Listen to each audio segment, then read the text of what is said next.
পায়েস কিন্তু অনেক রকমের খেয়ে থাকবেন, কিন্তু এই রকম করে একবার পায়েস বানিয়ে দেখবেন, এর স্বাদ কোনো দিন ভুলতে পারবেন না। একদম অমৃত স্বাদের মতো। অনেকেই চালের পায়েস পছন্দ করেন না, তবে এইভাবে পায়েস বানিয়ে নিন, খুব ভালো লাগবে। এই পায়েসটা বানানোর জন্য আমি একটু সাবু নিয়েছি, মানে সাবুর পায়েস বানিয়েছি। তবে আমি কিভাবে বানিয়েছি সেটাই দেখে নিন। এখানে আমি খুব ছোট দানার সাবু নিয়েছি। মোটা দানার থেকে ছোট দানার সাবুতেই কিন্তু খুব ভালো হয় এই পায়েসটা। সাবুটাকে 2 থেকে 3 বার জল দিয়ে খুব ভালো করে ধুয়ে নেবো, কারণ সাবুতে প্রচুর নোংরা থাকে, তাই 2-3 বার তো ভালো করে ধুয়ে নিতেই হবে। খুব ভালো করে 2-3 বার ধুয়ে নিয়েছি। তারপরে একটু জল দিয়ে সাবুটা ভিজিয়ে রাখবো। 2 ঘন্টার মতো কিন্তু সাবুটাকে ভিজিয়ে রাখতে হবে। অন্যদিকে আমি এক কড়াই বসিয়ে দিয়েছি, তার মধ্যে দুধ দিয়ে দিলাম। এখানে আমি 1/2 লিটার দুধ নিয়েছি। দুধটাকে ফুটতে দেবো। দুধটা যখন ফুটে যাবে, বেশ ভালো মতো ফুটে যাবে, তখন এই দুধের মধ্যে আমি দিয়ে দেবো গুঁড়ো দুধ, মানে মিল্ক পাউডার। এখানে আমি 1/2 কাপের মতো মিল্ক পাউডার যোগ করছি, মানে বড় চামচের 3 চামচ আমি গুঁড়ো দুধ দিয়ে দিলাম।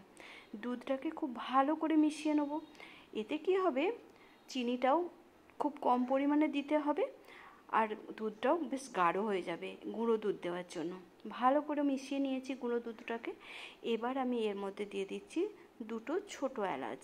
ছোটো এলাচের গুঁড়ো থাকলেও কেউ ছোটো এলাচ দিতে পারেন, তবে আমি এখানে 2টো ছোটো এলাচ ফাটিয়ে দিয়ে দিলাম। দিয়ে দুধটাকে ফুটতে দেবো।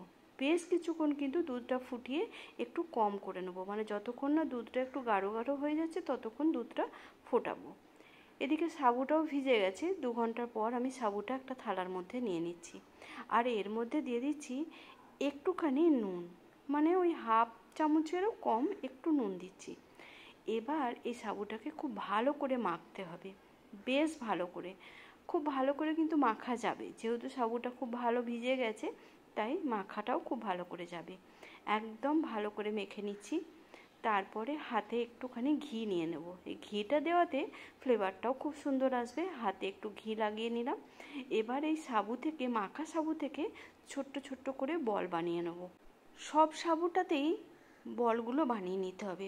এইভাবে একবার সাবুর পায়েস বানিয়ে খেয়ে দেখবেন, তারপরে আমাকে কমেন্ট করে জানাবেন কেমন লেগেছে। আমার তো দারুণ লেগেছে। সব সাবুটারই আমি গোল গোল করে বলগুলো বানিয়ে নিয়েছি। এবার যে দুধটা ফুটতে দিয়েছিলাম সেটা বেশ কিছুটা কিন্তু কমে গেছে, মানে দুধটা গাঢ় হয়ে গেছে বেশ ভালো রকমই। এবার আরেকটুখানি নাড়াচাড়া করে নিলাম দুধটাকে। এবার গ্যাসের ফ্লেমটাকে কিন্তু বাড়িয়ে দিতে হবে। তারপর যে সাবুর গোল্লাগুলো বানিয়ে রেখেছিলাম, সাবু মাখার গোল্লাগুলো, সেগুলো এই দুধের ওপরে এরকম করে ছেড়ে দেবো।